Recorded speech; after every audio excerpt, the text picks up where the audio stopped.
Hi, so my name is Poldo Drilon, and my paper is The Importance of Edible Landscapes in the Urban Setting and How Far It Should Go.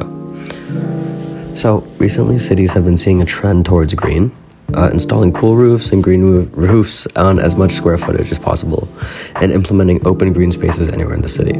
Especially in developing cities, one that suffer from hunger or urban food deserts, this form of greening provides opportunities for it to become more than just plants. Greening with vegetation and transforming every square foot of urban green space with the idea of producing agriculture. Edible landscapes, or ELs, is a broad term defining gardens and green spaces dedicated to food production. In this paper, I explored edible landscapes in urban settings of cities, and more specifically, producing EL at a larger scale rather than household gardening. This includes shared community gardens, rooftop gardens, vegetated green walls, and other VPPGs, or vacant parcels for potential greening. Edible landscapes provide a number of benefits as communities are implemented in. Some of the benefits include reducing food miles, reducing urban heat island effects, stormwater management, and other benefits include soil health, improving soil health, creating pollinator habitats, increasing urban biodiversity, providing opportunities for community engagement. Following current practices and its benefits, this also reduces the trend of greenwashing, which is the act of using these new developments and aesthetics for purely aesthetic purposes, without considering the number of drawbacks that unthoughtful greening may create. Edible landscaping, simply put, replaces plants that are strictly ornamental with plants that produce food. Chelik in 2016. Though unfortunately, ELs or edible landscapes are not so easy, where installing them everywhere doesn't have linear benefits. There are many negative effects to unthoughtful greening. Food systems can be destroyed by external weather extremes and internal zoning regulation forces, so these must be taken into consideration with placement and plant type. And at the same time, edible landscapes are only a secondary food source, as local food alone cannot feed large populations, stated by D. Domenica and Gordon in 2016. The unthoughtful greening of places leads to the potential of gentrification, increasing residential prices and driving out lower earning citizens. So, it's best if placed as a response to a community, but not without community education, so that the needs of citizens and communities are utilized to its highest potential. So, considering the negative impacts and the benefits of edible landscapes, the next question is, how is this possible and what boxes need to be checked to continue forward?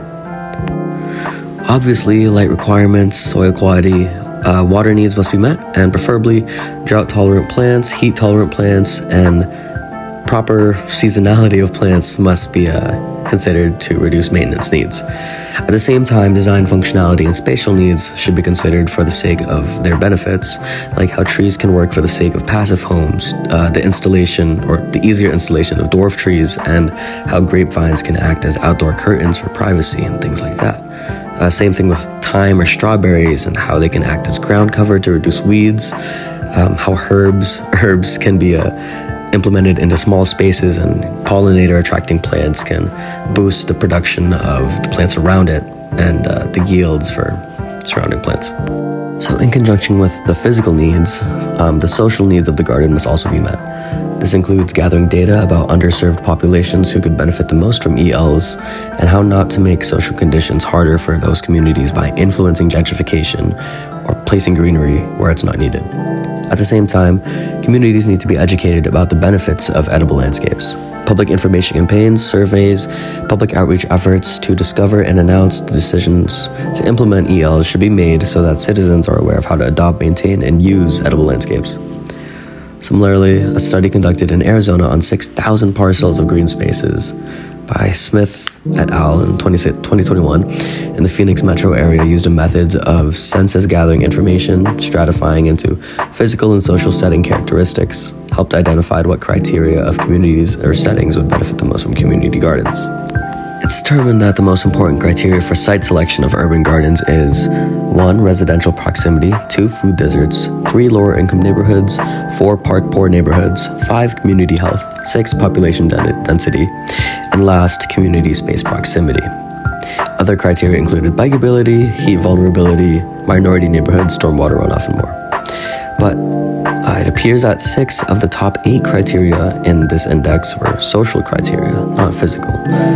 So, understanding the needs as both physical and social, and understanding the rankings of importance a multitude of criteria, we can visit real-life examples of where edible landscapes have been implemented. First is the city of Seattle, displaying both proper approaches and unintended drawbacks of ELs.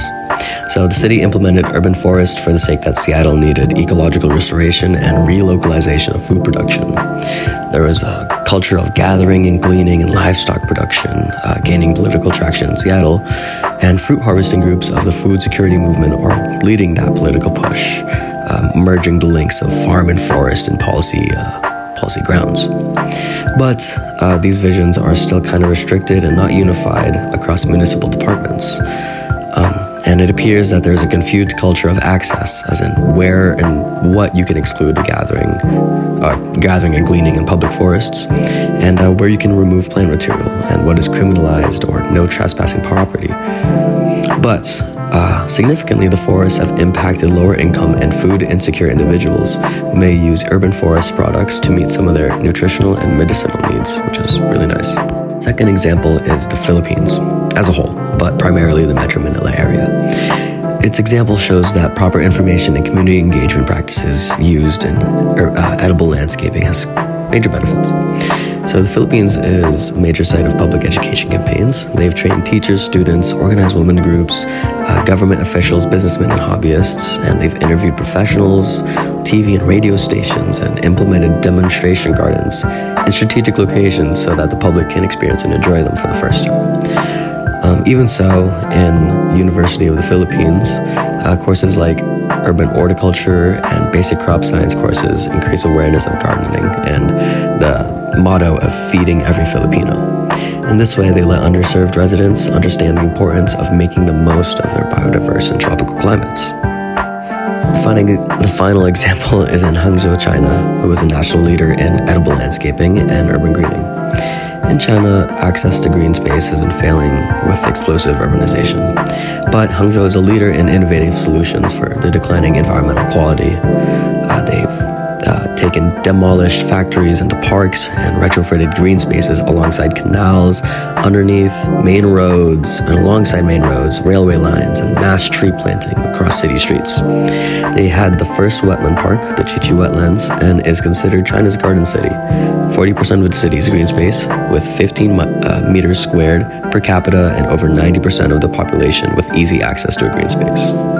It's resulted in lesser stormwater flooding, intercepted pollutants, wind speed reductions, and heat island temperature reductions of 4 to 6 degrees. But still, Hangzhou faces the paradox of inflating property values, leading to gentrification and displacing lower income earners.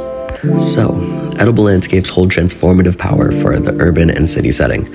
Uniting ecological sustainability and social equity, they reduce food miles, mitigate urban heat, and manage city flooding and stormwater, while still increasing urban biodiversity and opportunities for community engagement. Still, they face the challenges of gentrification, zoning constraints, community representation and site specifics, and the physical implementation of ELs. Seattle's urban forest, Philippine public education campaigns, and Hangzhou's innovative green spaces demonstrate how edible landscapes can thrive with proper planning, community involvement, and proper plant selection and maintenance. With the balance of physical and social needs, considering the issues with unthoughtful greening, urban areas may utilize ELs to enhance quality of life in our cities while building stability among fluctuating climate challenges.